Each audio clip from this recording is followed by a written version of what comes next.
What's going on, guys? Welcome to the local Pokemon gym. I'm here with Pikachu to share with you guys some huge news in terms of Pokemon Go.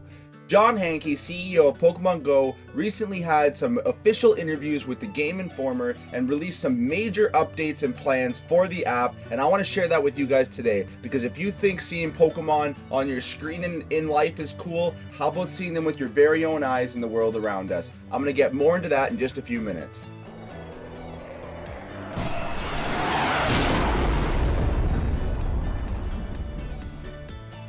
So as the game rolled out under a week ago, John Hanke and the rest of his team have been running into a bunch of server issues. Now this is because of an unexpected load of users and just from other countries that actually shouldn't have the game yet are finding ways to play, and this is obviously putting a load on their servers that they didn't expect. Now they're going to try to get this all patched up. That's what their main focus is right now before they roll it out to the rest of the world, and obviously getting it out to the rest of the world is the key priority for them at this point. But that doesn't mean they don't have some big updates in store and some big plans in store for the rest of this game.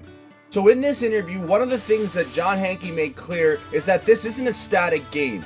He intends to have bi-weekly updates, whether they're small or large, to keep the game growing over the course of time. He doesn't want it to feel like it's static, and he doesn't want it to feel like you can just completely accomplish something and then move on to a different game. He wants this to continually evolve and continually grow as a community of players and just achievements. So with bi-weekly updates, they intend to keep the game rolling out new content all the time. The first update I want to give you guys is about Pokemon Go Plus. It's a wristband that's due to release in July, and it's going to allow you to activate Pokestops and catch Pokemon without actually pulling your phone out of your pocket.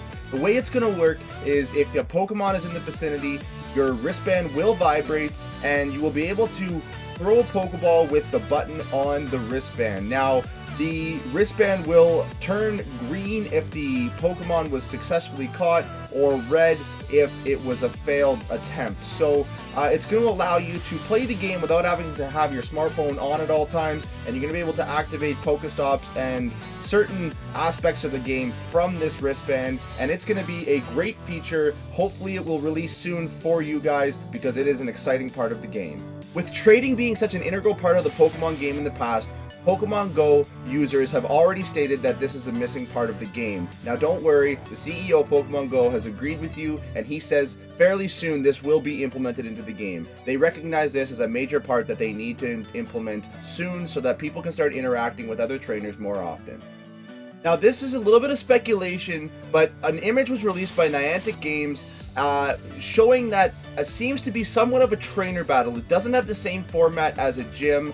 This might not be a real image, this might just be a promotional image that they released, but if you look at it, it definitely looks like more of the traditional trainer battle or wild Pokemon battles that existed in the original Pokemon games. So I don't know, I don't want to speculate too much, but looking at this image, it looks like maybe they might be working on either some wild Pokemon battles or some aspect of trainer battles, and this would definitely increase the interaction between trainers in the real world. Another thing that he touched on in his interview is that of Pokestops and gyms. He talks about why they chose specific locations, and he wants to draw people to the monuments, the parks, the churches in their towns and cities, and he's opened this up for endless possibilities. They want to transform these Pokestops over the course of time, and gyms open up their capabilities. Right now you can put a lure in these Pokestops, but new items, new ways to transform these Pokestops to help certain teams, certain trainers in different ways to work together. He wants to let people know that definitely there's some major updates coming to these Pokestops and gyms, and one, to be able to assign gyms and Pokestops. As people traverse through the world, maybe you can find a monument that's not currently located. For instance, there's a park in my neighborhood that currently doesn't have a Pokestop on it, but it's a beautiful park in a beautiful neighborhood. So he plans that maybe to open up the ability to assign certain monuments and parks to become possible Pokestops and gyms. So this is just a little bit of speculation to the future that he's dropped, but he definitely agrees that the Pokestops and gyms will increase their capabilities over the course of time, and that right now they are very, very, very basic. And the abilities in gym, the methods that you can use in gym. Right now you can train your Pokemon and you can put one Pokemon in with other trainers. This may grow as the game grows, and he really identifies that this is the very wireframe of the game, the functioning part of the game, but he definitely plans over bi-weekly updates to grow this game over the course of years. And as soon as it rolls out to the rest of the countries, we will start seeing these updates come. Now, one thing I want to touch on that wasn't entirely included in his interview, but is very obvious, is we have yet to see any legendary Pokemon. No Mew, no Mewtwo, no Articuno, Zapdos, Moltres. None of these Pokemon have come up on YouTube videos. People haven't found them. I think the craziest Pokemon I've seen is a Gyarados, which itself is very, very hard to get. But this tends to tie itself to one of Niantic's old games called Ingress. They have often saved some very important information and released them in these major events that get people together in a specific area, a big city, a big event, and this is often where you find these special items, and in this case, maybe the legendaries. Maybe they are saving these legendaries for the specific event where we're gonna have to work as a team in order to fight these legendaries and possibly get them for ourselves. As we can see in one of the trailers, we noticed that in Times Square, a large number of people are watching a battle of Mewtwo above them. This could be a hint as to how they're going to release these legendaries to us. And I know this is a little bit of speculation, but diving into some of these trailers that, you know, John Hanke and his team have shown us, and from previous games that Niantic has been involved in, we can take a pretty good estimate that this is how they're going to release these legendaries to us in big events that we're going to have to travel to and work together as a team in order to get these items in Pokemon. Last but certainly not least, in the interview, John Hanke identifies their want and desire to start diving into AR devices. So he has big plans for how this game is going to develop over the course of time, and he's excited to start looking into how they can incorporate this game into AR devices. Now, one in particular is Microsoft's Hololens. This is an absolutely amazing device, and it will transform the way we play Pokemon Go. If you think playing it on your camera is cool, wait till you see it on this device. It's been in development for many years now, but Microsoft is starting to perfect augmented reality in the headset. So what it does is it overlays information into the real world. It uses real world desks, real world environments, and it's able to overlay an augmented reality on top of these things.